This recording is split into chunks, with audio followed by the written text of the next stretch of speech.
তুমি কাউরে বানাইলা সফিউল্লাহ, তুমি কাউরে বানাইলা রূহুল্লাহ।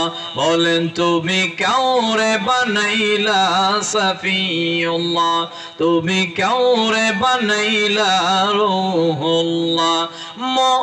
নবীকে বানাইলা তুমি, নবীকে বানাইলা তুমি নূর মুহাম্মদ সাল্লাল্লাহু লা ইলাহা, ভালো লাগে লা ইলাহা, কলবেতে লা ইলাহা, লা ইলাহা ইল্লাল্লাহু মুহাম্মাদুর রাসূলুল্লাহ সাল্লাল্লাহু তাআলা আলাইহি ওয়াসাল্লাম।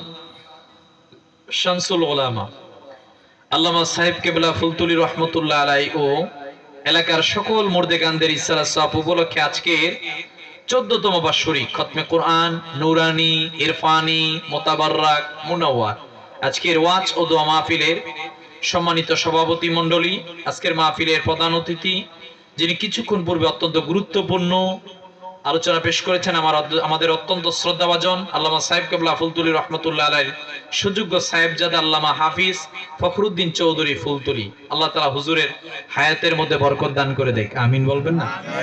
বিশেষ করে আজকের মাহফিলের প্রধান আলোচক যিনি কিছুক্ষণ পর শুভাগমন করবেন, আমাদের অত্যন্ত সুপরিচিত আন্তর্জাতিক খ্যাতিসম্পন্ন মুফাসসিরে কোরআন হযরতুল আল্লামা মুফতি ওসমান গনি সালি হুজুর, প্রধান ফকি দারুন নাজাত সিদ্দিকিয়া কামিল মাদ্রাসা। আল্লাহ হুজুরকে আমাদের পর্যন্ত আসার জন্য কবুল করুক, আমিন বলবেন।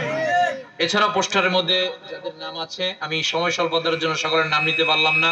পাগুড়িয়া লতিফিয়া ইসলামী যুব সমাজ পরিষদের সম্মানিত সদস্যবৃন্দ, আমার সামনে যারা উপস্থিত, আমরা সর্বপ্রথম আল্লাহর দরবারে এই কারণে শুকরিয়া আদায় করছি যে আল্লাহ তাআলা আমাদেরকে সুস্থ রেখেছেন। কারণ আল্লাহ তাআলা ইচ্ছে করলে আপনাকে আমাকে এই মুহূর্তের মধ্যে সিলেট হসপিটালে অসুস্থ অবস্থায় ভর্তি রাখতে পারতেন। কথা বলে আল্লাহ সুস্থ রেখেছেন, কবুল করেছেন, ভালোবেসেছেন। যে রব কবুল করে ভালোবেসে এত সুন্দর একটা জান্নাতি সামিয়ানা নিয়ে এসেছেন, আসুন না সে রবের দরবারে শুকরিয়া আদায় করে আমরা একবার বলি আলহামদুলিল্লাহ।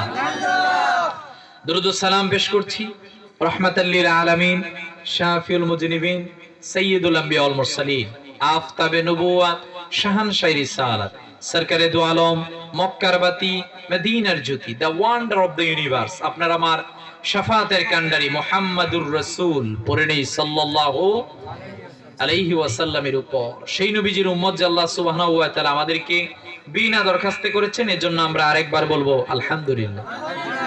প্রিয় উপস্থিতি, যেহেতু ধারাবাহিকভাবে সম্মানিত ওলামায়ে কেরামগণ আলোচক বৃন্দ রয়েছেন, সেজন্য হাতে সময় অল্প। এই সময়ের ভিতরে আমরা আমাদের নির্দিষ্ট বিষয়ের উপর আলোচনা শুনবো। আজকে আমরা ইসলামের দৃষ্টিতে সমাজ পরিচালনায় কি কি থিওরি গ্রহণ করা যায় এই বিষয়ের উপর সংক্ষিপ্ত পরিসরে কিছু কথা বলবো এবং শুনবো, ইনশাআল্লাহ। বলবেন না? আরো আওয়াজ দিয়ে বলে ইনশাআল্লাহ। প্রিয় হাজরিন, আমরা বর্তমান যে সময়টার মধ্যে বসবাস করছি, এই সময়টাকে বলা হয় the age of science and technology. এটা বিজ্ঞানের যুগ। কিসের যুগ? বিজ্ঞানের যুগ। নানা চিন্তার, নানা যুক্তির মানুষ বর্তমান পৃথিবীর মধ্যে বসবাস করে। আজকে গোটা পৃথিবীর যেখানে আপনি তাকাবেন, তাকিয়ে দেখবেন গোটা পৃথিবীর মানুষ একটা কথা বারবার বলে, আজকে আমাদের ঘর থেকে শান্তি চলে গেছে।